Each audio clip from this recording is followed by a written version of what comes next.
ಪ್ರಥಮದಲ್ಲಿ ಪರಮಪೂಜ್ಯ ಸಿದ್ದೇಶ್ವರ ಸ್ವಾಮೀಜಿಗಳನ್ನು ಎನ್ನ ಮನದಲ್ಲಿ ಸ್ಮರಿಸಿಕೊಳ್ಳುತ್ತಾ ಶ್ರೀ ಮಲ್ಲಿಕಾರ್ಜುನ ದೇವರ ಚೆಟ್ಟಿ ಜಾತ್ರಾ ಮಹೋತ್ಸವ ಮತ್ತು ಶ್ರೀ ಬ್ರಹ್ಮರಾಂಬಿಕಾ ದೇವಿಯ ಮೂರ್ತಿ ಪ್ರಾಣ ಪ್ರತಿಷ್ಠಾನ ಇದರ ಅಂಗವಾಗಿ ನಡೀತಿರುವಂಥ ಈ ಪುರಾಣ ಪ್ರವಚನದ ದಿವ್ಯ ಸಾನ್ನಿಧ್ಯವನ್ನು ವಹಿಸಿರುವಂಥ ಕಲಬುರಗಿಯ ಶ್ರೀ ಸಿದ್ಧಾರೂಢ ಮಠದ ಮಾತೋಶ್ರೀವರಿಗಿರುವಂಥ ವಿದ್ಯಾತಾಯಿ ದೇವರ ಪಾದಗಳಿಗೆ ಹಣೆಮಣೆದು ಈ ಕಾರ್ಯಕ್ರಮದಲ್ಲಿ ಆಸೀನರಿಗಿರುವಂಥ ವೇದಮೂರ್ತಿ ಶ್ರೀ ಗುರುಪಾದಯ್ಯ ಮಠಪತಿ ಗುರುಗಳ ಪಾದಗಳಿಗೆ ಹಣೆಮಣೆದು ಈ ಕಾರ್ಯಕ್ರಮದಲ್ಲಿ ಪಾಲ್ಗೊಂಡಿರುವಂಥ ಎಲ್ಲ ಸದ್ಭಕ್ತರೇ, ಮುದ್ದು ಮಕ್ಕಳೇ, ಊರಿನ ಹಿರಿಯರೇ, ಗಣ್ಯರೇ,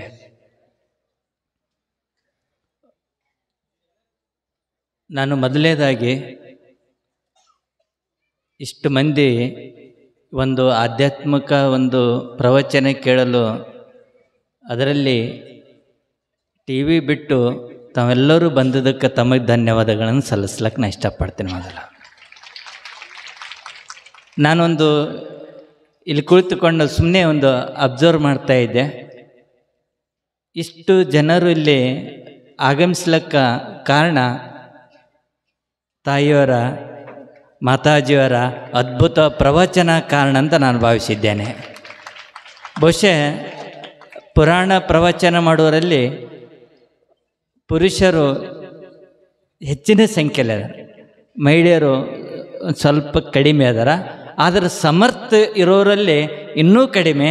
ಆದರೆ ನಾನು ನೋಡಿದಂಥ ಮಾತಾಜಿಯವರ ಒಂದು ಉತ್ತಮವಾದ ಪ್ರವಚನಕಾರರಂತ ನಾನು ಭಾವಿಸಿದ್ದೇನೆ.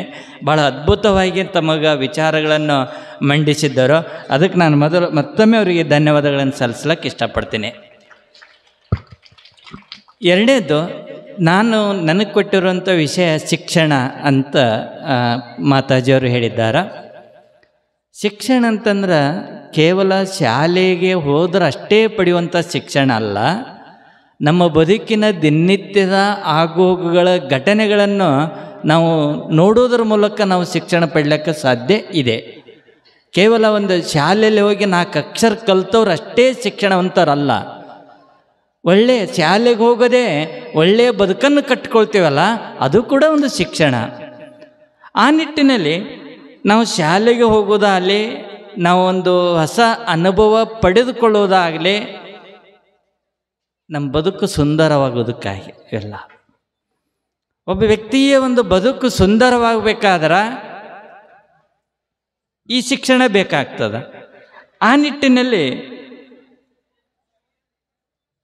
ನನ್ನದೇ ಆದಂಥ ಒಂದು ರೀತಿಯಲ್ಲಿ ನೋಡಿದಾಗ, ದಾರ್ಶನಿಕರ ಒಂದು ವಿಚಾರ ಎಲ್ಲವನ್ನು ಕ್ರೋಢೀಕರಣ ನೋಡಿದಾಗ, ನಮ್ಮ ಬದುಕು ಸುಂದರವಾಗಬೇಕಾದ್ರೆ, ನಮ್ಮ ಬದುಕು ಚೆನ್ನಾಗಿ ಸಂತೋಷವಾಗಿರಬೇಕಾದ್ರೆ 3 ಮುಖ್ಯ ವಿಷಯಗಳು ಚೆನ್ನಾಗಿರಬೇಕತ್ತ. ನಮ್ಮ ಬದುಕು ಸುಂದರವಾಗಬೇಕಾದ್ರೆ 3 ಚೆನ್ನಾಗಿರಬೇಕು. ಯಾವುದು 3 ಚೆನ್ನಾಗಿರಬೇಕಂದ್ರೆ, ನಮ್ಮ ಮನೆ ಚೆನ್ನಾಗಿರಬೇಕು. ಫಸ್ಟ್ ನಮ್ಮ ಮನೆಯೇ ಚೆನ್ನಾಗಿಲ್ಲ ಅಂದರೆ ಏನೂ ಮಾಡ್ಲಿಕ್ಕಾಗೋದಿಲ್ಲ. ಎರಡನೇದು, ಮನ ಚೆನ್ನಾಗಿರಬೇಕು. ಮನಸ್ಸು ಚೆನ್ನಾಗಿರಬೇಕು. ಒಂದು ಮನೆ ಚೆನ್ನಾಗಿರಬೇಕು, ಒಂದು ಮನ ಚೆನ್ನಾಗಿರಬೇಕು, ಇನ್ನೊಂದು ಇಂಗ್ಲೀಷ್ನಾಗ ಮನಿ ಅಂತೀವಿ. ಮನಿ ಅಂದ್ರೆ ಹಣ. ನಮ್ಮ ಕೈಯಾಗ ಹಣ ಇರಬೇಕು. ನೋಡಿ, ನಮ್ಮ ಬದುಕು ಚೆನ್ನಾಗಿ ಆಗ್ಬೇಕಾದ್ರೆ, ನಾವು ಸುಂದರವಾಗಿ ಈ ಒಂದು ಬದುಕು ಅನುಭವಿಸಬೇಕಾಯ್ತಂದ್ರೆ ಮನೆ ಚೆನ್ನಾಗಿರಬೇಕು, ಮನ ಚೆನ್ನಾಗಿರಬೇಕು, ಮನಿ ಚೆನ್ನಾಗಿರಬೇಕು. ಅಂದರೆ ಹಣ ಸ್ಥಿತಿವಂತರಾಗಿರಬೇಕು. ನಮ್ಮ ದೈನಂದಿನ ಜೀವನ ನಡೆಸಲಿಕ್ಕೆ ಸಾಕಾಗಷ್ಟರ ಹಣ ಇರಬೇಕು ಅನ್ನುವಂಥದ್ದು 3 ವಿಷಯಗಳು ಇಲ್ಲಿ ನಾವು ನೋಡ್ತೀವಿ. ಆ ಹಿನ್ನೆಲೆಯಲ್ಲಿ ಮಾತಾಜಿಯವರು ಇವತ್ತು ಅವರು ತಮ್ಮ ವಿಚಾರದಲ್ಲಿ ಕೆಲವು ವಿಷಯಗಳನ್ನು ನಾನು ಇಲ್ಲಿ ಪ್ರಸ್ತಾವ ನೋಡ್ತೇನೆ. ಮನೆ ಚೆನ್ನಾಗಿರಬೇಕು ಅಂತ. ಎಷ್ಟೋ ಮನೆಯೊಳಗೆ ತಂದೆ ತಾಯಿ ಇರ್ತಾರ, ಗಂಡ ಹೆಂಡತಿ ಇರ್ತಾರ, ಮಕ್ಕಳಿರ್ತಾರ, ಅಣ್ಣ ತಮ್ಮಂದಿರು ಇರ್ತಾರ. ಆದ್ರೆ ಮನಿ ಅದ, ಆದ್ರೆ ಅವರಲ್ಲಿ ಹೊಂದಾಣಿಕೆ ಇರೋದಲ್ಲ. ಮನಿ ನಾಲ್ಕು ದೊಡ್ಡ ಮನಿ ಅದ, ಎಲ್ಲ ಚೆನ್ನಾಗ್ಯದ, ಬಟ್ ಅವ್ರ ಮನಸ್ಸು ಒಡೆದೋಗ್ಯಾವ. ಒಬ್ರಿಗೊಬ್ಬರು ಆಗ್ಲಾರಂಥ ಒಂದು ಸ್ಥಿತಿ ಅದ. ಕಾರಣ ಏನು? ಈ ರೀತಿ ಆಲಕ್ಕೆ ಕಾರಣ ಏನು? ನಮ್ಮ ತಿಳುವಳಿಕೆ ಕೊರತೆ. ಆ ತಿಳುವಳಿಕೆ ಅಂದ್ರೆ ವಿದ್ಯೆ, ಶಿಕ್ಷಣ. ನಮ್ಮ ತಿಳುವಳಿಕೆ ಕೊರತೆ ಅದ. ನಾನು ಮೊದಲು ಇಲ್ಲಿ ಮಕ್ಕಳು ಕರ್ಕೊಂಡು ಬಂದಿರಿ, ಸಣ್ಣ ಸಣ್ಣ ಮಕ್ಕಳು. ಆ ತಾಯಂದಿರಿಗೆ ನಾನು ಧನ್ಯವಾದ ಹೇಳ್ತೀನಿ. ಯಾಕಂದರೆ ಈ ವಯಸ್ಸಿನಾಗ ಅವ್ರಿಗೆ ಇಂಥ ಒಂದು ವಿಚಾರ ಬತ್ತಂದ್ರೆ ಅವ್ರ ಬದಲಾವಣೆ ಬೇರೆ ರೀತಿ ಆಗ್ತದ. ಆ ರೀತಿ ಆ ಮನೆಯ ವಾತಾವರಣ, ಕೆಲವ್ರು ಮಕ್ಕಳನ್ನ ಬಿಟ್ಟು ಬರ್ತಾರ, ನೀ ಕಿರಿಕಿರಿ ಮಾಡ್ತಿ ಅಲ್ಲೇ ಇರು ಅಂತ ಹೇಳ್ತಾರೆ. ಕೆಲವ್ರು ಕರ್ಕೊಂಡು ಬರ್ತಾರ, ಅಲ್ಲಿಂದನೇ ಸ್ಟಾರ್ಟ್ ಆಗ್ತದೆ. ಆ ಕಾರಣಕ್ಕಾಗಿ ನಿಮ್ಮ ತಾಯಂದಿರು ಏನು ಮಾಡ್ತಾರಲ್ಲ, ಮಕ್ಕಳು ಅದನ್ನು ನೋಡಿ ಕಲಿತಾರೆ. ನೀವು ಏನು ಮಾಡೋದನ್ನ ನೀವು ಹೇಳ್ಬಾರ್ದು, ಇದನ್ನು ಮಾಡತ್ತೆ ಹೇಳಬೇಡಿ, ನೀವು ಮಾಡಿ ಮಕ್ಕಳು ಕಲಿತಾರೆ. ನೀವು ಮಕ್ಕಳಿಗೆ ಓದತ್ತೇಳಿ ನೀವು ಟಿ ವಿ ಮುಂದೆ ಕೂತ್ರ ಮಕ್ಕಳು ಓದೋದಿಲ್ಲ. ನೀವು ಟಿ ವಿ ಬಿಟ್ಟು ಮಕ್ಕಳಿಗೆ ಓದತ್ತೇಳಿ ಅವ್ರ ಮಕ್ಕಳು ಓದ್ತಾರೆ, ಅಭ್ಯಾಸ ಮಾಡ್ತಾರೆ. ನಾವೇನು ಮಾಡ್ತೀವಿ? ಮಕ್ಕಳ ಕೈ ಪುಸ್ತಕ ಕೊಟ್ಟು ನೀವು ಓದ್ರಿ ಅಂತ ಹೇಳ್ಬಿಡ್ತೇವೆ. ಅವ್ರು ಕಲಿಯೋದಿಲ್ಲ. ಅಲ್ಲಿ ನಾನು ಅದು ಹೇಳಿದ್ನಲ್ಲ, ನಮ್ಮ ತಂದೆ ತಾಯಿ ಅಜ್ಜ ಅಜ್ಜಿ ಇವರೆಲ್ಲವನ್ನೂ ಮಕ್ಕಳು ನೋಡ್ತಾ ಕಲಿತಾರೆ. ಆ ಹಿನ್ನೆಲೆಯಲ್ಲಿ ನಮ್ಮ ವರ್ತನೆಯನ್ನು, ನಮ್ಮ ವಿಚಾರಗಳೇನು, ನಾವು ಯಾವ ರೀತಿ, ಈಗ ಮನೆಯಾಗ ಅತ್ತಿರ್ತಾರೆ ಅಥವಾ ಮಾವಿರ್ತಾನೆ, ಸಣ್ಣ ಮಕ್ಕಳಿಗೆ ಗೊತ್ತಾಗಲ್ಲ. ಏನು ಗೊತ್ತಾಗಲ್ಲ ಅಂತೇಳಿ ನಾವು ಅತ್ತೆಯನ್ನು ಚೆನ್ನಾಗಿ ನೋಡಲಿಲ್ಲ ತಿಳ್ಕೊ, ಮಾವನ ಚೆನ್ನಾಗಿ ನೋಡ್ಕೊಳ್ಳಿಲ್ಲ ತಿಳ್ಕೊ, ಅವರು ನೋಡ್ತಾರ. ಅಂದ್ರೆ ವಯಸ್ಸಾದವ್ರನ್ನ ಈ ರೀತಿ ಕೆಟ್ಟದ್ದಾಗಿ ನೋಡ್ಬೇಕಂತೇಳಿ ಮಕ್ಕಳು ತೀರ್ಮಾನ ಮಾಡಿಬಿಡ್ತಾರೆ. ನಮ್ಗೆ ಗೊತ್ತಿಲ್ಲರಂಗೆ ಅವರು ನಾಳೆ ನಿಮ್ಮ ದೊಡ್ಡವರಾದಾಗ, ನೀವು ವಯಸ್ಸಿಗೆ ಬಂದಾಗ ನಿಮ್ಮ ಮಕ್ಕಳು ನಿಮ್ಮನ್ನು ನೋಡೋದಿಲ್ಲ. ಇದಕ್ಕೆ ಅದು ಬೆಳೀತದೆ ಗೊತ್ತಲ್ಲರಂಗ ಮಕ್ಕಳಲ್ಲಿ ನಾವು ಒಂದು ವಿಚಾರ ಬೆಳೆಸಿಬಿಡ್ತೀವಿ. ನಿಮ್ಮ ಅತ್ತೆ ಮಾವ ಏನು ಹಿರಿಯರು ಇರ್ತಾರಲ್ಲ, ಅವರನ್ನು ಚೆನ್ನಾಗಿ ಪ್ರೀತಿಯಿಂದ ನೀವು ಕಂಡ್ರೆ ಅಂದ್ರೆ ನಿಮ್ಮ ಮಕ್ಕಳಿಗೆ ಅದೊಂದು ಒಳ್ಳೆಯ ಒಂದು ಸಂಸ್ಕಾರ ಬೆಳವಣಿಗೆ ಆಗ್ತದೆ. ಗೊತ್ತಿಲ್ಲರಂಗೆ ಅವರು ಹಿರಿಯರಿಗೆ ಗೌರವ ಕೊಡೋದನ್ನು ಕಲಿತಾರ. ನೀವು ಎಷ್ಟು ನೀವು ಮನೆಯೊಳಗೆ ಹಿರಿಯರು ನೋಡ್ತೀರಲ್ಲ, ಆ ಮಕ್ಕಳು ಅದನ್ನು ಅನುಸರಿಸ್ತಾರೆ. ಎರಡನೇದು ಅನೇಕ ಸಂಬಂಧಗಳಲ್ಲಿ ಗಂಡ ಹೆಂಡತಿ ಮಧ್ಯದಲ್ಲಿ ಒಂದು ಒಳ್ಳೆಯ ಸಂಬಂಧ, ಒಳ್ಳೆಯ ಪ್ರೀತಿ ಇರಲಿಲ್ಲ ಅಂದ್ರೆ ಮಕ್ಕಳು ಶಾಲೆಯಲ್ಲಿ ಹಿಂದುಳಿತಾರ. ಯಾವ ಮನೆಯಲ್ಲಿ ತಂದೆ ತಾಯಿ ಚೆನ್ನಾಗಿರ್ತಾರಲ್ಲ, ಅವ್ರ ಮಕ್ಕಳಲ್ಲಿ ಒಂದು ಒಳ್ಳೆಯ ಪ್ರಭಾವ ಬೀರಿ ಒಳ್ಳೆಯ ರೀತಿಯ ಶಿಕ್ಷಣ ಪಡ್ಲಿಕ್ಕೆ ಸಾಧ್ಯ ಆಗ್ತದೆ. ಆ ಕಾರಣಕ್ಕಾಗಿ ನಾನು ಇಲ್ಲಿ ಇದು ಯಾವುದೇ ಊರಿಗೆ ಹೋದರೂ ಕೂಡ ಸಾಮಾನ್ಯವಾಗಿ ಇರುವಂಥದ್ದು, ನಿಮ್ಮ ಮನಸ್ಸಿಗೆ ತಕ್ಕಂಗೆ ಗಂಡ ಸಿಕ್ಕಿಲ್ಲ ಅಂದ್ರೆ, ನಿಮ್ಮ ಮನಸ್ಸಿಗೆ ತಕ್ಕಂಗೆ ಹೆಂಡತಿ ಸಿಕ್ಕಿಲ್ಲ ಅಂದ್ರೆ ಅವರಿಬ್ಬರ ಮಧ್ಯೆ ಸಂಘರ್ಷ ಸ್ಟಾರ್ಟ್ ಆಗ್ತದೆ. ಆದ್ರೆ ನಾವು ಹೇಳೋದು ಏನಂತಂದ್ರೆ ನೀವು ಮದುವೆ ಆಗೋಕ್ಕಿಂತ ಮುಂಚೆನೇ ಒಲ್ಲೆ ಅನ್ನಬೇಕು. ಮದುವೆ ಆದ ನಂತರ ಪಾಲಿಗೆ ಬಂದದ್ದು ಪಂಚಾಮೃತ ಅಂತ ಸ್ವೀಕಾರ ಮಾಡಿದ್ರೆ ಸಂಸಾರ ಚೆನ್ನಾಗಿ ಆಗಿ ಹೋಗ್ತದೆ. ನಾವು ಮೊದಲೇ ಅದನ್ನ ಒಮ್ಮೆ ಒಪ್ಪಿವಿ ಅಂದ್ರೆ ನನ್ನ ಗಂಡ ಎಂಥವು ಇರಲಿ. ಈಗ ಎಲ್ಲ ಹೆಣ್ಮಕ್ಳಿಗೆ ನನ್ನ ಗಂಡ ಚಂದ ಇರಬೇಕು, ಹಂಗಿರ್ಬೇಕು, ಇಂದ್ರ ಇರಬೇಕು, ಚಂದ್ರ ಇರ್ಬೇಕು ಎಲ್ಲ ಅಂತ ನಮ್ಮ ಮನ್ಸಿಗೆ ತಕ್ಕಂಗೆ ಸಿಗೋದಿಲ್ಲ. ಅವನಿಗೂ ಗಂಡು ಮಕ್ಕಳಿಗೆ ನನ್ನ ಹೆಣ್ಣು ತಿಂತವ್ರು ಇರ್ಬೇಕಂತ ಅವ್ರಿಗೆ ಸಿಗೋದಿಲ್ಲ. ನೀವು ಒಪ್ಪಿಂದ ಆಯ್ತಿದು ನನ್ನ ಪಾಲಿ ಬಂದದ್ದು, ನಾನು ಸ್ವೀಕಾರ ಮಾಡ್ತೀನಿ. ಅವು ಎಂಥವ್ರು ಇದ್ದರೂ ನಾನು ಅನುಸರಿಸ್ಕೊಂಡು ಹೋಗ್ತೀನಿ. ಇದು ಹೊಂದಾಣಿಕೆ ಮಾಡ್ಕೊಳ್ಳೋ ಗುಣ ಕಲಿಬೇಕು. ಒಂದು ಸಂಸಾರ ಅಂತಂದ್ರೆ ಎಷ್ಟು ಹೊಂದಾಣಿಕೆ ಮಾಡ್ಕೋತಿರಲ್ಲ, ಎಲ್ಲ 5 ಬೆಳ್ಳುಗಳು ಸಮ ಇರೋದಿಲ್ಲ. ಒಂದು ಮನೆಯಾಗಿದ್ದವ್ರು ಎಲ್ಲರೂ ಒಂದೇ ರೀತಿ ಭಾವನೆ ಇರೋದಿಲ್ಲ. ನಮ್ಮ ಮನಸ್ಸಿನಂಗೆ ಇನ್ನೊಬ್ಬರು ಇರಬೇಕಂತ ಯಾವತ್ತೂ ನಿರೀಕ್ಷೆ ಮಾಡಬೇಡಿ. ಯಾವುದೇ ರೀತಿ ಇರಲಿ ನಾನು ಹೊಂದಾಣಿಕೆ ಮಾಡ್ಕೊಂಡು ಹೋಗ್ತೀನಿ. ಅನೇಕ ತಾಯಂದಿರು ತಮ್ಮ ವಯಸ್ಸಿಗೆ ಬಂದಂಥ ಹೆಣ್ಮಕ್ಳು ಮದುವೆ ಮಾಡಿ ಕೊಟ್ಟಿರ್ತಾರೆ. ಮದುವೆ ಮಾಡಿ ಕೊಟ್ಟಿಂದ ಮುಗಿದೋಯ್ತು. ಅವ್ರ ಸಂಸಾರದಲ್ಲಿ ನೀವು ಕಡ್ಡಿ ಆಡ್ಸಲಕ್ಕೆ ಹೋಗಬೇಡಿ. ಯಾಕಂದ್ರೆ ಪ್ರತಿನಿತ್ಯ ನಿಮ್ಮ ಗಂಡ ಏನು ಮಾಡ್ಯಾನ, ನಿಮ್ಮ ಅತ್ತೆ ಏನು ಮಾಡ್ಯಾಳ, ನಿಮ್ಮ ಭಾವ ಏನು ಮಾಡ್ಯಾನ ಕೇಳಕ್ಕೋ ಆಯಿತು, ಮದುವೆಯಾಗಿಂದ ಮುಗಿದೋಯ್ತು. ಯಾವುದೇ ಕಾರಣಕ್ಕೂ ನಾನು ಒಂದು ವಿನಂತಿ ಮಾಡ್ಕೊಳ್ಳೋದು, ವಿಚ್ಛೇದನ ಪಡ್ಕೊಳ್ಳೋಕೆ ಹೋಗಬೇಡಿ, ವಿಚ್ಛೇದನಕ್ಕೆ ಪ್ರೋತ್ಸಾಹ ಕೊಡಬೇಡಿ. ಇವತ್ತು ಡೈವರ್ಸ್ ಅಂದ್ರೆ ಕಾಮನ್ ಆಗಿ, ಅವಾಗ ಅದು ಇರಲಿಲ್ಲ. ನಾನು ನಿನ್ನೆ ಒಂದು ಪೇಪರ್ದ ನೋಡಿದೆ, ಮಾತಾಜಿಯವರು 76 ವರ್ಷ ಆಗ್ಯದ, ನನ್ನ ಹೆಂಡತಿಗೆ ವಿಚ್ಛೇದನ ಕೊಡ್ರತ್ತ ಹೋಗ್ಯಾನ. 76 ವಯಸ್ಸು ಅವನಿಗೆ. ಇನ್ನು ಏನು ಮಾಡ್ತಿರ್ಬೇಕು ನನಗೆ?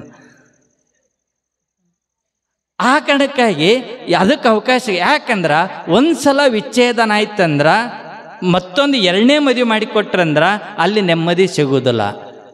ಏನಾರ ಸಣ್ಣ ಪುಟ್ಟ ಸಮಸ್ಯೆ ಬರ್ತಂದ್ರೆ ಅದಕ್ಕೆ ಅವ ಮೊದಲೇ ಗಂಡು ಬಿಟ್ಟ ಅಂತ ಹೋಗೋನೇನಾಗ ಮತ್ತು ನರಕ ಆಗ್ತದೆ ನಮ್ಮ ಬದುಕು. ಅದಕ್ಕೆ ಈ ಮನೆ ಚೆನ್ನಾಗಿರ್ಬೇಕಾದ್ರೆ ಇವೆಲ್ಲ ಅಂಶಗಳನ್ನು ನಾವು ಗಮನಿಸ್ತಾ ಇರಬೇಕು. ಸಣ್ಣ ಪುಟ್ಟ ತಪ್ಪುಗಳು ಆಗದಂಗೆ ನೋಡ್ಕೋಬೇಕು. ಒಳ್ಳೆ ಮಾತಾಜಿಯವರು ಹೇಳಿದ್ರು, ಒಳ್ಳೆ ವಿಚಾರಗಳು ಯಾವತ್ತೂ ನಮ್ಮ ಮೈಂಡ್ನಾಗ ಇರಬೇಕು. ಬುದ್ಧಿ ಒಂದು ವಿಚಾರ ಹೇಳಿದ್ರಲ್ಲ, ಭಾಳ ಅದ್ಭುತ ಅದು. ಆ ಒಳ್ಳೆಯ ವಿಚಾರ ನಮ್ಮ ಒಳಗಿತ್ತಂದ್ರೆ ನಮ್ಮ ಸಂಬಂಧಗಳು ಚೆನ್ನಾಗಿರ್ತಾವ ಅನ್ನೋದು ಒಂದು ಮಾತು. ಎರಡನೇದು, ನಾನು ಗಂಡು ಮಕ್ಕಳಿಗೆ ಹಿರಿಯರು ಇರ್ತಾರಲ್ಲ, ಅವ್ರಿಗೆ ಒಂದು ಕಿವಿಮಾತು ಈ ಸಂದರ್ಭದಲ್ಲಿ ಹೇಳೋಕ್ಕೆ ನಾನು ಇಷ್ಟಪಡ್ತೀನಿ. ಯಾವುದೇ ಕಾರಣಕ್ಕೂ ನಾಳೆ ತಂದೆ ತಾಯಿನ ಬೇರೆ ಮಾಡ್ಕೊಳಕ್ಕೆ ಹೋಗಬೇಡಿ. ನೋಡಿ, ನಾವು ಮನೆ ಬೇರೆ ಹತ್ತಿರ್ತಾರೆ ಅಣ್ಣ ತಮ್ಮ, ಅವರು ಆಸ್ತಿ ಡಿವೈಡ್ ಮಾಡ್ತಾರೆ, ಮನೆಯಾಗಿರೋ ಬಾಂಡೆ ಸಾಮಾನ, ಪ್ಲೇಟ, ಗ್ಲಾಸ ಎಲ್ಲ ಡಿವೈಡ್ ಮಾಡ್ತಾರೆ. ಕೊನೆಗೆ ತಾಯಿ ಯಾರ ಮನೆಯಾಗಿರ್ಬೇಕು, ತಂದೆ ಯಾರ ಮನೆಯಾಗಿರ್ಬೇಕು. ಹಿರಿ ಮಗನ ಮನ್ಯಾಗ ತಾಯಿ, ಸಣ್ಣ ಮನ್ಯಾಗ ತಂದೆ. ಯಾಕೆ ಈ ರೀತಿ ಮಾಡ್ತೀರಿ? ಯಾವತ್ತೂ ನಾನು ಗಂಡು ಮಕ್ಕಳಲ್ಲಿ ಹೇಳ್ತೀನಿ, ತಂದೆ ತಾಯಿನ ಬೇರೆ ಮಾಡ್ಕೊಳ್ಕೋಬೇಡಿ. ನೀವು ಅವ್ರು ಯಾರ ಮನ್ಯಾಗ ಇರ್ತಾರಲ್ಲ ಅವ್ರ ಮನ್ಯಾಗ ಇರ್ಲಕ್ಕೆ ಅವಕಾಶ ಕೊಡಿ, ಅವ್ರನ್ನ ಚೆನ್ನಾಗಿ ನೋಡ್ಲಿಕ್ಕೆ ಅವಕಾಶ ಮಾಡಿ. ಇದು ನಾವು ಅಗಲಿಸ್ತೀವಿ. ಅದಕ್ಕೆ ಒಂದು ಮಾತು ಒಂದು ಯಾವತ್ತೂ ಅದ, ಒಬ್ಬ ತಾಯಿ 10 ಮಕ್ಕಳನ್ನ ಸಾಕ್ತಾಳತ್ತ, ಒಬ್ಬ ಮಗ ಒಬ್ಬ ತಾಯಿನ ಸಾಕ್ಲಕ್ಕಾಗೋದಲ್ಲ. ಯಾಕೆ ತಾಯಿನ ಒಂದು ಹಿರಿಯ ವಯಸ್ಸಾದ ತಾಯಿನ ಮಾತಾಜರು ತಾಯಿ ಮಹತ್ವ ಹೇಳಿದ್ರು. ಅದನ್ನು ತಾಯಿನ ಯಾವ ರೀತಿ ನಮ್ಮ ಎಷ್ಟೆಲ್ಲ ದೊಡ್ಡದು ಮಾಡಿ ನಮ್ಮದೆಲ್ಲ ಎತ್ತರಕ್ಕೆ ತೆಗೆದುಕೊಂಡು ಹೋದಂಥ ತಾಯಿಗೆ, ತಂದೆಗೆ ಒಂದು 2 ರೊಟ್ಟಿ, ಬೆಳಗ್ಗೆ 2 ರೊಟ್ಟಿ, ಮಧ್ಯಾಹ್ನ 4 ರೊಟ್ಟಿ, 1-2 ಜೊತೆ ಬಟ್ಟೆ ಕೊಡ್ಸಲಕ್ಕಾಗೋದಿಲ್ಲ ನಮಗೆ. ನಾವು ಎಷ್ಟು ತಂದೆ ತಾಯಿನ ನಿಕೃಷ್ಟವೇ ಕಾಣ್ತೀವಿ. ಅದು ಆಗಬಾರ್ದು. ಅದು ಬದುಕಲ್ಲ, ಅದು ಜೀವನ ಅಲ್ಲ. ಇದು ನಮ್ಮ ಮನಿ ಚೆನ್ನಾಗಿತ್ತಂದ್ರೆ ಬೇರೆ ರೀತಿಯಾದಂಥ ಶಕ್ತಿ ನಮಗೆ ಸಿಗ್ತದೆ. ಎರಡನೇದು, ಮನಸ್ಸು ಚೆನ್ನಾಗಿರಬೇಕು, ಮನ ಚೆನ್ನಾಗಿರಬೇಕು. ಒಂದು ಮನೆ ಚೆನ್ನಾಗಿರಬೇಕು, ಒಂದು ಮನ ಚೆನ್ನಾಗಿರಬೇಕು. ಮನಸ್ಸು ಚೆನ್ನಾಗಿರ್ಬೇಕಾದ್ರೆ, ನಮ್ಮ ಮನಸ್ಸು ಚೆನ್ನಾಗಿರ್ಬೇಕಾದ್ರೆ ಒಳ್ಳೆಯ ವಿಚಾರಗಳು ಅನ್ನುವಂಥ ವಿಚಾರ ಅದು ಸತ್ಯ. ಅದ್ರ ಜೊತೆಗೆ ನಮ್ಮ ಮನಸ್ಸು ಚೆನ್ನಾಗಿರ್ಬೇಕಾದ್ರೆ ಆಧ್ಯಾತ್ಮ ಕಡೆ ನಾವು ಹೆಚ್ಚು ಒಲವು ತೋರಿಸ್ಬೇಕು. ಭಗವಂತನ, ಪರಮಾತ್ಮನ ನನ್ನ ಕಾಪಾಡ್ತಾನ. ಏನೇ ಕಷ್ಟ ಬಂದಂದ್ರೆ ಅಳ್ಕೊತ್ ಕೊಡಬೇಡಿ. ಪರಮಾತ್ಮ ಏನೋ ಕೊಟ್ಟಾನ, ಭಗವಂತ ಏನೋ ನನ್ನ ಪರೀಕ್ಷೆ ಮಾಡ್ಲಕ್ಕತ್ತಾನ, ನನ್ನ ಮನಸ್ಸು ಸ್ವಚ್ಛ ಆಗ್ತದ. ಇಲ್ಲಂದ್ರೆ ಬೆಳಗ್ಗೆಯಿಂದ ಸಾಯಂಕಾಲ ತನಕ ಜೀವನದಾಗ ಕಷ್ಟ ಬರ್ತದ, ನಷ್ಟ ಬರ್ತದ, ಸಾವಾಗ್ತದ, ನಾವು ಅಂದುಕೊಂಡದ್ದೇ ಆಗಿರ್ತದ, ಮತ್ತೊಂದು ಇನ್ನೊಂದು ರೀತಿ ಆಗಿರ್ತದ. ಎಲ್ಲ ಆದಾಗ ಭಗವಂತ ಅದಪ್ಪ ನನ್ನ ಕಾಪಾಡ್ತಾನಂತೇಳಿ ನಿನ್ನ ಸಮಸ್ಯೆ ಬೇಡ, ಭಗವಂತ ಒಪ್ಪಿಸಿಬಿಡು. ಇದು ಆಧ್ಯಾತ್ಮಿಕ. ಈ ಒಂದು ಮನಸ್ಥಿತಿ ಬರಬೇಕಾದ್ರೆ ನಿಮ್ಮ ಮನೆಯೊಳಗೆ ದೇವ್ರ ಪೂಜೆ ಅಂತ ಇರ್ತದೆ. ದೇವ್ರ ಪೂಜೆ ಮಾಡ್ತಿರೋ ಬಿಡ್ತಿರೋ ಗೊತ್ತಿಲ್ಲ, ದೇವ್ರ ಮನೆ ಅದಲ್ಲ. ದಯವಿಟ್ಟು ದಿನನಿತ್ಯ ದೇವ್ರ ಪೂಜೆ ಮಾಡಿರಿ. ನೀವು ಲಿಂಗ ಕಟ್ಟಿದ್ರೆ ಲಿಂಗ ಪೂಜೆ ಮಾಡಿಕೊಡಿ. ನಿಮ್ಮ ಆ ಮನೆ ಮುಂದ್ಗಡೆ ರಂಗೋಲಿ ಹಾಕ್ರಿ. ಒಂದು ದಿನನಿತ್ಯ ಬೆಳಗ್ಗೆ ಸಾಯಂಕಾಲ ಒಂದು ಗಂಧದ ಕಡ್ಡಿ ಹಚ್ಚಿರಿ ಮನೆಯೊಳಗೆ. ಇವತ್ತು ಮಾತಾಜಿಯವರಿಗೆಲ್ಲ ಗೊತ್ತದ, ಕೆಲವು ಕಡೆ ನೀವು ದೇವ್ರ ಮನೆ ಪೂಜೆನೇ ಮಾಡಬೇಡ್ರಿ, ದೇವ್ರನ್ನ ಇಡಬೇಡ್ರಿ ಅನ್ನುವಂಥವ್ರು ಅದಾರ. ಬಟ್ ಒಂದು ಅದಲ್ಲ, ಆ ದೇವರನ್ನು ಕಲ್ಪನೆ, ಮೂರ್ತಿಯನ್ನು ಕಲ್ಪನೆ ನಮ್ಮಲ್ಲಿ ಶಿಸ್ತು ಕಲಿಸ್ತದ. ದೇವ್ರ ಪೂಜೆ ಮಾಡ್ಲಾರ ನಾವು ಊಟ ಮಾಡೋದಿಲ್ಲ, ದೇವ್ರ ಪೂಜೆ ಮಾಡ್ಲಾರ ನೀರು ಕುಡಿಯೋದಿಲ್ಲ, ದೇವ್ರ ಪೂಜೆ ಮಾಡಿಂದೇ ಇದನ್ನ ಊಟ ಅಂದ್ರೆ ಆ ಮನೆಯೊಳಗೆ ಶಿಸ್ತು ಬರ್ತದ. ನೀವು ಏನೂ ದೇವ್ರ ಪೂಜೆ ಇಲ್ಲ, ದೇವಸ್ಥಾನಕ್ಕೆ ಹೋಗೋದಿಲ್ಲ, ಯಾವ ಸ್ವಾಮೀಜಿಗೆ ಕಾಲು ಮುಗಿಯೋದಿಲ್ಲ ಅಂದ್ರೆ ನಿನ್ನಲ್ಲಿ ದಿಮಾಕ್ ಬರ್ತದ, ಅಹಂಕಾರ ಬರ್ತದ. ನಾನು ಅನ್ನುವಂಥ ಭಾವನೆ ಬರ್ತಂದ್ರೆ ದೇವ್ರು ನಿನ್ನ ಎಲ್ಲಿ ಒಗಿಬೇಕು ಅಲ್ಲಿ ಒಗ್ದೇ ಒಗಿತಾನ. ಅದಕ್ಕೆ ಅವಕಾಶ ಕೊಡಬೇಡಿ. ಅದನ್ನೇ ನಾವೇನು ಹೇಳೋದು, ನಿಮ್ಮ ಮನಸ್ಸು ಸ್ವಚ್ಛ ಇರಬೇಕು. ಆಗ್ಬೇಕಾದ್ರೆ ಆಧ್ಯಾತ್ಮಿಕದ ಕಡೆಗೆ ತೆಗೆದುಕೊಂಡು ಹೋಗುವಂಥ ಅಂಶ ಇರಬೇಕು. ಎಲ್ಲಕ್ಕಿಂತ ಹೆಚ್ಚಾಗಿ ಭಗವಂತನೊಂದು ನಿಯಮ ಅದ. ಈ ಬದುಕಿನಲ್ಲಿ 100%ನಲ್ಲಿ ಅವ ಭಗವಂತ ಹೇಳ್ತಾನೆ, 100%ಅಲ್ಲಿ ನೋಡಪ್ಪ, ನಿನ್ನ ಕೈಯಾಗ 90 ಕೊಟ್ಟೀನಿ, 10 ನಿನ್ನ ಕೈಯಾಗಿಲ್ಲ, 10% ನಿನ್ನ ಕೈಯಾಗಿಲ್ಲ.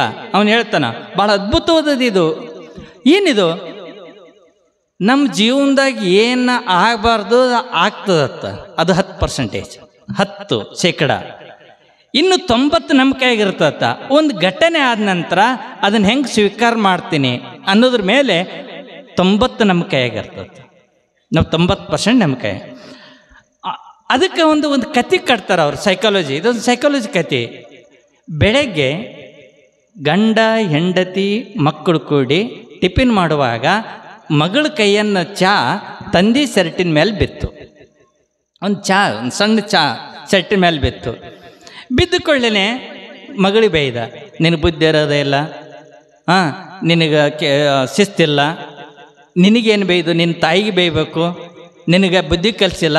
ಬಾಯಿಗೆ ಬಂದಾಗ ಬೈದು ಆ ಶರ್ಟ್ ಚೇಂಜ್ ಮಾಡಿಕೊಟ್ಟಿಗೆ 10 ನಿಮಿಷ ಲೇಟ್ ಆಯಿತು. ಹೊಸ ಶರ್ಟ್ ಹಾಕೋಬೇಕಾಯ್ತು. ಮಗಳನ್ನ ಶಾಲೆಗೆ ಬಿಡಬೇಕಾಯ್ತು. ಮಗಳನ್ನ ಕಾರ್ನ್ಯಾಗ ಕೂಡ್ಸೊಂಡ, ಮಗಳ ಶಾಲೆ ಬತ್ತು, ಮಗಳನ್ನ ಅಲ್ಲಿ ಬಿಟ್ಟ. ಬೇಗನೆ ಆಫೀಸ್ಗೆ ಹೋಗ್ಬೇಕು, 10 ನಿಮಿಷ ಲೇಟ್ ಆಗಿತ್ತಲ್ಲ. ಆಫೀಸ್ಗೆ ಹೋಗ್ಬೇಕನ್ನಟ್ಟಿಗೆ ಅಲ್ಲಿ ಸಿಗ್ನಲ್ ಜಂಪ್ ಮಾಡ್ದ. ಅಲ್ಲಿ ಪೊಲೀಸರು 1,000 ರೂಪಾಯಿ ದಂಡ ಹಾಕಿದ್ರು. ಆಫೀಸ್ಗೆ ಹೋಗ್ತಾನ, ಅವಸರದಾಗ ಫೈಲ್ ಮರ್ತು ಬಂದನ ಮನ್ಯಾಗ.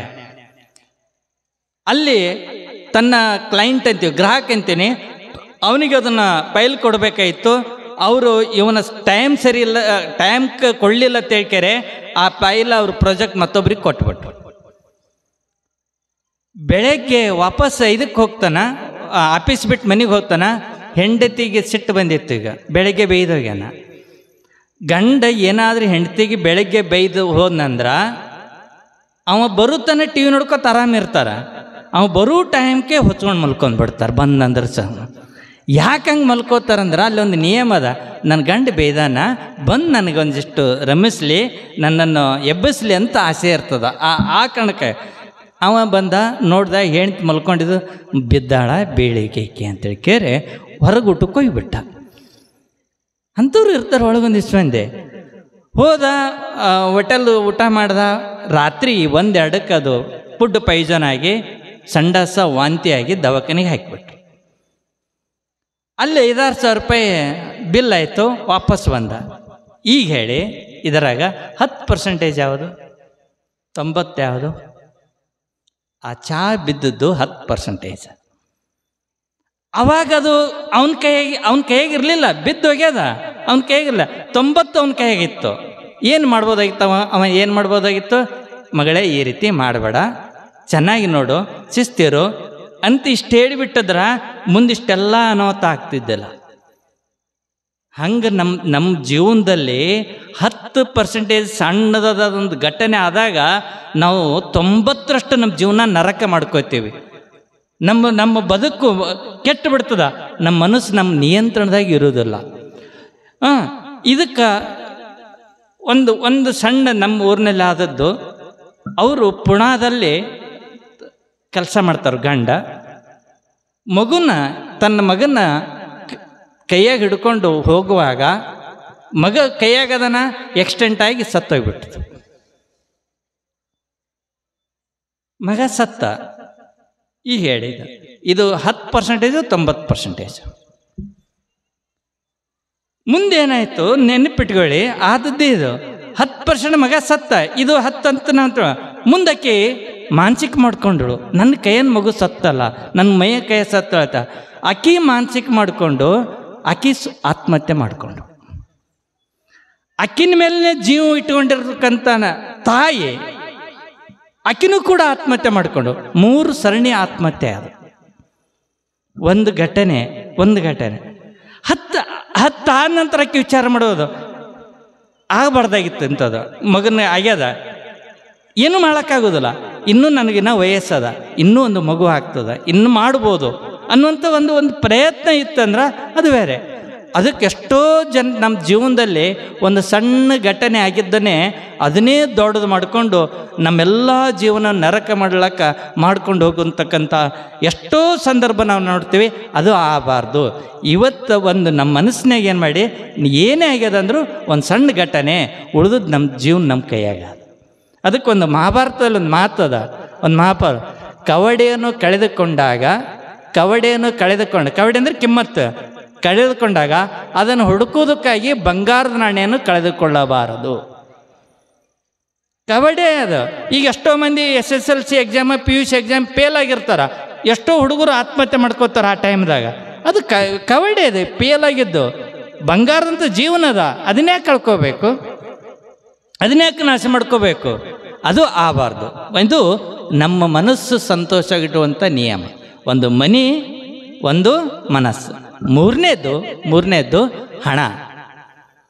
ಮನಿ, ಹಣಕಾಸಿನ ಶಿಕ್ಷಣ ಇವತ್ತು ನಮಗೆ ಭಾಳ ಅಗತ್ಯ ಅದ. ನಾವು ಎಷ್ಟು ದುಡಿತೀವಿ ಅದಕ್ಕಿಂತ ಹೆಚ್ಚಿಗೆ ನಾವು ಖರ್ಚು ಮಾಡ್ತೀವಿ. ದುಡಿದು ಕಡಿಮೆ, ಸಾಲ ಮಾಡಿ ಜೀವನ ಸಾಗಿಸೋದು, ಅಥವಾ ಸಾಲದಲ್ಲೇ ತೀರ್ಸ್ಲಕ್ಕಾಗಲಾರ್ದ ಮನಿ ಮಾರಾಟ ಮಾಡೋದು, ಆಸ್ತಿ ಮಾರಾಟ ಮಾಡೋದು ನಾವು ನೋಡ್ತೀವಿ. ಆದರೆ ಇಲ್ಲಿ ಏನದಲ್ಲ, ಈ ಒಂದು ಇದರಲ್ಲಿ ಹಣಕಾಸಿನ ಶಿಸ್ತು, ಹಣಕಾಸಿನ ಸಾಕ್ಷರತೆ ಎಷ್ಟು ಚೆನ್ನಾಗಿರ್ತಲ್ಲ, ಅವರು ಚೆನ್ನಾಗಿ ಬೆಳೀತಾರೆ. ಅದಕ್ಕಾಗಿ ಮುಂದುವರೆದು ಹೇಳ್ತಾರ, ನೀನು ನಮ್ಮ ಸಿದ್ದೇಶ್ವರಪ್ಪರು ಯಾವತ್ತೊಂದು ಮಾತು ಹೇಳ್ತಾರ, ಚೆನ್ನಾಗಿ ದುಡಿ ಕೈ ತುಂಬ ಹಣ ಸಂಗ್ರಹ ಮಾಡು, ಅದೇ ಬಂದದ್ದನ್ನು ದಾನ ಮಾಡು ಅಂತ ಹೇಳ್ತಾರೆ. ನೀ ಕೈ ಒಡ್ಕೋತ ನಿಂದಿರಬೇಡ, ನನಗೆ ಕೊಡಿ ಹತ್ರ ಕೈ ಬೇಡ, ನೀ ದುಡಿ ಹಂಚಿಕೆ ಮಾಡು ಅಂತ ಹೇಳ್ತಿದ್ರು. ಆ ನಿಟ್ಟಿನಲ್ಲಿ ಇವತ್ತು ನಾನು ಅನೇಕ ನೋಡಿದಾಗ ಪರಿಶ್ರಮ ಮಾಡುವಂಥ ಸಂಸ್ಕೃತಿ ಕಡಿಮೆ ಆಗ್ತಾ ಇದೆ, ದುಡಿಯುವ ಸಂಸ್ಕೃತಿ ಕಡಿಮೆ ಆಗ್ತಾ ಇರುತ್ತೆ. ನಾನು ಅನೇಕ ಕಡೆ ಹೋದಾಗ, ನಮ್ಮ ಕಡೆ ಇಲ್ಲಿರಲಿಲ್ಲ, ನಮ್ಮ ಕಡೆ ಹತ್ತಿ ಸೀಸನ, ಪೂರ್ಣ ಹತ್ತಿ ಹೊಡೆದಿರ್ತದ, ಊರಾಗ 20-30 ಮಂದಿ ಕಟ್ಟಿ ಕೂತು ಮಾತಾಡ್ತಿರ್ತಾರೆ. ಯಾಕಿದ್ರಿಂದ ಆ ದುಡಿಯೋ ಸಂಸ್ಕೃತಿ ಕಡಿಮೆ ಆಗಿದ್ದಕ್ಕಾಗಿ ಈ ಒಂದು ಪರಿಸ್ಥಿತಿ ಆಗ್ಯದ ಅಲ್ಲಿ. ಅದನ್ನು ಎಷ್ಟು ದುಡಿತೀರಲ್ಲ ಎಷ್ಟು ಶ್ರೀಮಂತಿಕೆ ಉಂಟಾಗ್ತದೆ. ಇದಕ್ಕೆ ನಾನು ನೋಡಿದ ಪ್ರಕಾರ ನಂದು ಎಜುಕೇಷನ್ ತಾಳಿಕೋಟೆಯಲ್ಲಿ ನಾವು ಪ್ರೈಮರಿ ಶಾಲೆಯಲ್ಲಿದ್ದಾಗ ಆ ಶಾಲೆ ಮುಂದೆ ಒಬ್ಬ ಮುದುಕಿ ಈ ಬಾರಿಕಾಯಿ ಪೇಪರ್ ಮಟ್ಟಿ ಮಾರಾಟ ಮಾಡ್ತಾಯಿದ್ದಳು. ಯಾಕೆಂದ್ರೆ ಜನ ಅಲ್ಲಿ ಊರು ತುಂಬಿಗೆ ಅಂತ ಊರು. ಆ ಒಂದು ಏನೂ ಇರಲಿಲ್ಲ ಆಕೆಗೆ. ಬಂದು ಶಾಲೆ ಮುಂದೆ, ಪ್ರೈಮರಿ ಶಾಲೆ ಮುಂದೆ ಕೂತು ಬಾರಿಕಾಯಿ ಪೇಪರ್ ಮಟ್ಟಿ ಪಾಪಡಿ ಮಾರಾಟ ಮಾಡ್ಕೊಂಡು ಹೋಗಿ ಸಂಸಾರ ಸಾಗಿಸ್ತಿದ್ದಳು. ಅವನಿಗೆ ಒಬ್ಬ ಮಗ ಇದ್ದ, ನಮ್ಮೂರಿಗೆ ಅವನ ಹಳೆತನಕ್ಕೆ ಬಂದ. ನಮ್ಮೂರಿನ ಹೆಣ್ಮಗಳಿಗೆ ಕಾಲಿರಲಿಲ್ಲ, ಇವನಿಗೆ ಬಡತನ, ಮದುವೆ ಮಾಡಿಕೊಟ್ರು. ಏನೂ ಇಲ್ಲಾರ್ದ ಜೀರೋ. ನಮ್ಮೂರು ತಿಳುಗುಳ. ಅಲ್ಲಿಗೆ ಬಂದು ಮುಂದೆ 20 ವರ್ಷ ನಮ್ಮ ಊರಿನ ಶ್ರೀಮಂತ ವ್ಯಕ್ತಿ ಆದ, ಮನೆ ಕಟ್ಟದ, ಹೊಲ ಹಿಡ್ದ, ಏನೂ ಜೀರೋದಿಂದ ಬಂದ. ಏನು ಮಾಡ್ದನ್ ಸರ್ ಅವ ಅಂತಂದ್ರೆ, ಸಿಂಪಲ್ಲಾಗಿ ಅವನು ದುಡಿ ಸಂಸ್ಕೃತಿ ಹೇಳ್ತೇನೆ, ಸಿಂಪಲ್. ಒಂದು ಕಿರಾಣಿ ಅಂಗಡಿ ಪ್ರಾರಂಭ ಮಾಡಿದವ್ರ. ಅವನು ಯಾವಾಗ ಕಿರಾಣಿ ಅಂಗಡಿ ಪ್ರಾರಂಭ ಮಾಡಿದ್ನಲ್ಲ, ಒಂದಿನ ನಾವು ಸಾಯುವವರೆಗೂ ಅದನ್ನು ಬಂದ್ ಮಾಡಲಿಲ್ಲ. ಅಲ್ಲೇ ಮನೆ ಮಾಡ್ಕೊಂಡ, 24 ತಾಸು ಅಲ್ಲೇ ಇರ್ತಿದ್ದ, ಅಲ್ಲೇ ಮುಂದ್ಗಡೆ ಮಲ್ಕೋತಿದ್ದ. ಯಾರು ರಾತ್ರಿ ಹೋಗಿ ಎಬ್ಬಸರು ಕೂಡ ಬೀಡಿ ಕಡ್ಡಿ ಅವ್ನು ಏನು ಕೇಳಿದ್ರು ಕೊಡ್ತಿದ್ದ. ಒಂದಿನ ಅಂಗಡಿ ಬಂದ್ ಮಾಡಲಿಲ್ಲ. ಆಗ ಊರಾಗ ದೊಡ್ಡ ಅಂಗಡಿಗಳಿದ್ರು ಕೂಡ ರವಿವಾರ ಸೂಟಿ, ಸೋಮವಾರ ಸೂಟಿ, ಲಗ್ನಕ್ಕೂ ಬಿಟ್ಟು ಅಂಗಡಿ ಹಾಕೊಂಡು ಬಾಗಿಲು ಹಾಕೊಂಡು ಹೋಗೋದು. 9ಕ್ಕೆ ತೆಗಿಬೇಕಾಯ್ದು 10ಕ್ಕೆ ತೆಗಿದು, 6ಕ್ಕೆ ತೆಗಿಬೇಕಾಯ್ದು 7ಕ್ಕೆ. ಅವ್ರು ಯಾರೂ ಆ ಕಡೆ ಹೋಗಲಿಲ್ಲ, ಎಲ್ಲರೂ ಇವನ ಅಂಗಡಿಗೆ ಬಂದರು. ವ್ಯಾಪಾರ ಹೆಚ್ಚಾಯಿತು. ಅವ್ನು ಓದ್ಲಕ್ಕೆ ಬರ್ತಿದ್ದಿಲ್ಲ, ಬರಿಲಕ್ಕೆ ಬರ್ತಿದ್ದಿಲ್ಲ, ಶ್ರೀಮಂತ ಅದ. ಒಂದು ದುಡಿತ.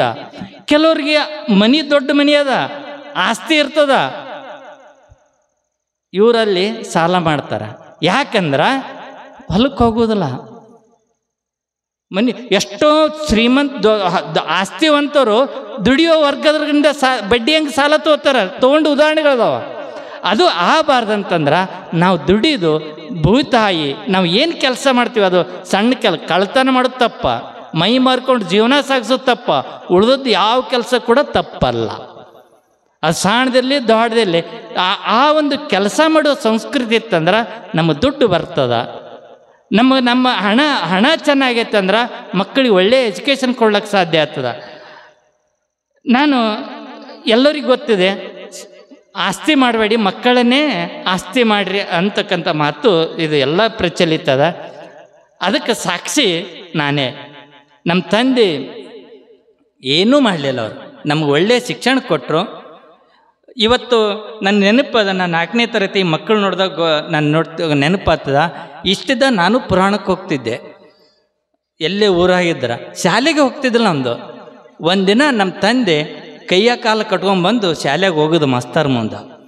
ನೋಡ್ರಿ, ನನಗೆ 3 ಮಂದಿ ಗಂಡು ಮಕ್ಕಳು ಅದಾರ, ಇವೊಬ್ಬ ಸತ್ರು ನಾ ಏನೂ ಚಿಂತೆ ಮಾಡೋದಿಲ್ಲ. ನಾಳೆ ನೀವು ಒಟ್ಟು ಶಾಲೆಗೆ ತಪ್ಪಿಸಲಾರ ನೋಡ್ಕೊಂಡು ನಿಮ್ಮ ಜವಾಬ್ದಾರಿ. ಆದ್ರೆ ನಮ್ಮ ಕಡೆ ಈಗ ಶಿಕ್ಷಕರ ಮಕ್ಕಳಿಗೆ ಹೊಡೆದ್ರೆ, ಯಾಕೋ ಮಾಸ್ತರ್ ಹೆಂಗೆ ಕಣಿತೆ ನನ್ನ ಮಗನಿಗೆ ಹೊಡಿತೇನು, ಒಬ್ಬನೇ ಮಗ ಅದನ. ದಯವಿಟ್ಟು ತಾಯಿಂದರಿಗೆ ಪಾಲಕರನ್ನ ವಿನಂತಿ ಮಾಡ್ತೀನಿ, ನಿಮ್ಮ ಶಾಲೆಗೆ ಹೋಗಿ ಶಿಕ್ಷಕರಿಗೆ ಬೈಬೇಡಿ, ಹೊಡೆದ್ರೆ ಹೊಡ್ಲಕ್ಕ. ನಮ್ಮ ಮಕ್ಕಳಿಗೆ ಶಿಕ್ಷಕರು ಹೊಡಲಿಲ್ಲ ಅಂದ್ರೆ, ತಂದೆ ತಾಯಿ ಹೊಡಿಲಿಲ್ಲ ಅಂದ್ರೆ ಪೊಲೀಸರು ಹೊಡಿತಾರೆ ನಾಳೆ. ಇದನ್ನು ನೆನ್ಪಿಟ್ಕೊಳ್ಳಿ. ಆ ಪೊಲೀಸರು ಹೊಡಿಬಾರ್ದಂದ್ರೆ ಈಗ ಶಿಕ್ಷಕರು ಹೊಡಿಲಿ ಅವ್ರನ್ನ. ಯಾವತ್ತು ನೀವು ಪ್ರಶ್ನೆ ಮಾಡುವ, ನೀವು ಹೋಗಿ ಶಿಕ್ಷಕರಿಗೆ ಬೈದ್ರಿಂದ ಆ ಮಗುಗೆ ಏನು ಬರ್ತದೆ ಗೊತ್ತಾನ, ಇವ್ರೇನು ಶಿಕ್ಷಕ ದೊಡ್ಡವ, ನಮ್ಮ ಅಪ್ಪ ಅಮ್ಮ ದೊಡ್ಡವ. ಆವಾಗ ಶಿಕ್ಷಕರ ಮಾತು ಕೇಳೋದಿಲ್ಲವ. ಶಿಕ್ಷಕರ ಮಾತು ಕೇಳಲಿಲ್ಲ, ನಿಮ್ಮ ಮಾತು ಕೇಳೋದಿಲ್ಲವ. ನಾಳೆ ನಮ್ಮ ಮಕ್ಕಳನ್ನ ನಾವೇ ದಾರಿ ತಪ್ಪಿಸ್ತೀವಿ. ಯಾವತ್ತೂ ಶಾಲೆಗೆ ಹೋಗಿ ಪ್ರಶ್ನೆ ಮಾಡಬೇಡಿ. ಏನಾರ ಹಂಗೆ ಪ್ರಶ್ನೆ ಮಾಡೋದಿತ್ತಂದ್ರೆ ಗೊತ್ತಿಲ್ಲಾರಂಗೆ, ನಿಮ್ಮ ಮಕ್ಕಳಿಗೆ ಗೊತ್ತಿಲ್ಲಂಗೆ ಪ್ರಶ್ನೆ ಮಾಡಿ ಕೇಳಿ. ಮಾಸ್ತರ ನಿಮ್ಮ ಮಕ್ಕಳು ಎದುರುಗಡೆ ಕೇಳಬೇಡಿ, ಅವ್ರನ್ನ ಕೆಳಮಟ್ಟಕ್ಕೆ ಒಯ್ಬೇಡಿ. ಶಿಕ್ಷಕರನ್ನ ಶಾಲೆ ಮಾತಾಡಬಾರ್ದು. ಯಾವ ಮಾಸ್ತರ್ ಹೇಳಿ ನಿನಗೆ ಏನು ಬುದ್ಧಿ ಅದ ಇಲ್ಲ, ಹಿಂಗೆ ಯಾವತ್ತೂ ಶಿಕ್ಷಕರಿಗೆ ಬೈಬೇಡಿ. ನಮ್ಮ ಮಕ್ಕಳಿಗೆ ತೊಂದರೆ ಆಗ್ತದ. ನಮ್ಮ ತಂದೆ ನಾನು ಒಗದ, ಅವತ್ತಿನ ಶಾಲೆ ಬಿಡಲಿಲ್ಲ, ಒಳ್ಳೆ ಶಾಲೆ ಪಡ್ಕೊಂಡೆ. ಸರ್ಕಾರಿ ನೌಕರಿ ಆಗಿದೆ. ಸರ್ಕಾರಿ ನೌಕರಿ ಆದಂಥ ಅದಕ್ಕೆ ರಾಜೀನಾಮೆ ಕೊಟ್ಟು ಒಂದು ಸಂಸ್ಥೆ ಕಟ್ಟಿ ಇವತ್ತರ ರಾಜ್ಯದಾಗ 25,000 ಮಂದಿ ಸರ್ಕಾರಿ ನೌಕರಿ ಕೊಡ್ಸೀನಿ ನಾನು. ಒಂದಲ್ಲ ಎರಡಲ್ಲ, 25,000 ಮಂದಿ ರಾಜ್ಯದಲ್ಲಿ. ಅದರಲ್ಲಿ ನಮ್ಮ ಇನ್ನೇಗೆ ಹೇಳಿದ್ರು, ಈ ಹಿರೇಬೇನೂರದ ಶಿವಾನಂದ ಪಾತಾಳೆ ಅಂತ ಹುಡುಗ ಕೂಡ ನಮ್ಮಲ್ಲೇ ಒಂದು ತರಬೇತಿ ಪಡೆದುಕೊಂಡು ಅವನು ಕೂಡ ಇವತ್ತು ನೌಕರಿ. ಇಂಥ ಅನೇಕರು ಉದಾಹರಣೆ ಅದಾವ. ಆ ಕಾರಣ ಏನು, 25,000 ಮಂದಿಗೆ ಅಂದರೆ ಭಗವಂತ ನನಗೇನದ ಆ ಶಿಕ್ಷಣ, ಆ ಒಳ್ಳೆಯದು. ಇವತ್ತು ಕೂಡ ನಾನು ದೇವ್ರು ನಂಬ್ತೀನಿ, ಭಗವಂತ ನಂಬ್ತೀನಿ. ನನ್ನೆಲ್ಲ ಕೆಲಸಕ್ಕೆ ಪೂಜ್ಯರು, ಹಿರಿಯರು, ಆ ಭಗವಂತನ ಆಶೀರ್ವಾದ, ತಂದೆ ತಾಯಿ ಆಶೀರ್ವಾದ ಇದ್ದರೆ ನಾವೇನಾದರೂ ಇಷ್ಟು ಮಾಡ್ಲಿಕ್ಕೆ ಸಾಧ್ಯ ಆಗ್ತದಂತಕ್ಕಂಥ ಮಾತನ್ನು ಹೇಳ್ತಾ ಕೊನೆಗೆ ಒಂದು ಸಣ್ಣ ದೃಷ್ಟಾಂತ ಹೇಳಿ ನಾನು ಮಾತು ಮುಗಿಸ್ತೇನೆ. ಒಂದು ಬಾವಿ ಇತ್ತು. ಇದು ಭಾಳ ಇಂಪಾರ್ಟೆಂಟ್, ಎಲ್ಲರೂ ಲಕ್ಷ್ಯ ಕಟ್ಟಿ ಕೇಳಿ. ಬಾವಿ ಇತ್ತು. ಆ ಬಾವಿಯ ಒಂದು ನಾಣ್ಯ ಒಗೆದು ಏನು ಬೇಡ್ಕೋತೀರಿ ಅದು ಸಿಗ್ತಿತ್ತು. ಬಂದು ಒಂದು ನಾಣ್ಯ ಒಗೆದ, ನನಗಿವತ್ತು ಜಿಲೇಬಿ ತಿನ್ಬೇಕಂತ ಆಸೆ ಆಗ್ಯದ, ಜಿಲೇಬಿ ಬತ್ತು. ಇನ್ನೊಬ್ಬ ಬಂದ, ನನಗೆ ಜಾಮೂನು ತಿನ್ಬೇಕಂತ ಆಸೆ ಅದ ಅಂದ, ಜಾಮೂನು ಬತ್ತು. ಇನ್ನೊಬ್ಬ ಬಂದು ಏನು ಮಾಡ್ದ, ಒಂದು ನಾಣ್ಯ ಒಗೆದು ನನಗೆ ಸುಂದರ ಹೆಂಡತಿ ಬೇಕಂದ. ಅವನ ನಾಣ್ಯಕ್ಕೆ ಸುಂದರ ಹೆಂಡತಿ ಬಂದಳು. ಇವನು ಖುಷಿ ಆಯಿತು, ಕೇಳ್ದಂಗೆ ಸಿಕ್ತಲ್ಲತ್ತೇಳಿ. ರಾತ್ರಿ ಆಯಿತು, ನೆನೆಸ್ಕೊಂಡ ನನ್ನ ಸುಂದರ ಹೆಂಡತಿ ಸಿಗ್ತಾಳೆ. ಆಕೆ ಬಂದು ಹಾಲು ತೊಗೊಂಡು ಪಕ್ಕದಲ್ಲಿ ಕೂತರು. ತಲೆನ ವಿಗ್ ಹಾಕೊಂಡಿದ್ದಳು, ಅದನ್ನು ತೆಗೆದಿಟ್ಟಳು.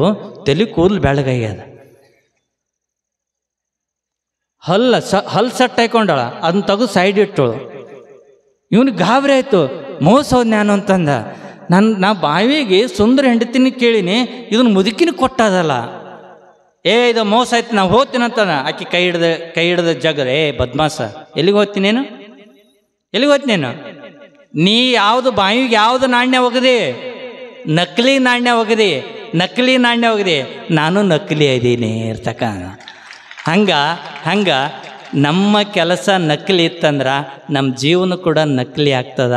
ನಾವು ಮಾಡೋ ಕೆಲಸ ಒಳ್ಳೇದಿದ್ರೆ ನಮ್ಮ ಬದುಕು ಒಳ್ಳೇದಾಗ್ತದೆ ಅಂತಕ್ಕಂಥ ಮಾತನ್ನು ಹೇಳ್ತಾ ನನ್ನ ಕರೆಸಿ ಇಲ್ಲಿ ಹಿರಿಯರು ಮತ್ತು ಜಾತ್ರಾ ಕಮಿಟಿ ಎಲ್ಲ ಸದಸ್ಯರು, ಪೂಜ್ಯ ಮಾತಾಜಿಯವರಿಗೆ ನಮಸ್ಕರಿಸಿ, ನಾನು ಮಾತು ಕೇಳಿದಂಥ ಎಲ್ಲ ಪೂಜ್ಯ ತಂದೆ ತಾಯಂದಿರಿಗೂ ಮಕ್ಕಳಿಗೆ ನಮಸ್ಕರಿಸಿ ನಾನು ಮಾತು ಮುಗಿಸ್ತೀನಿ. ಜೈ ಹಿಂದ್, ಜೈ ಕರ್ನಾಟಕ.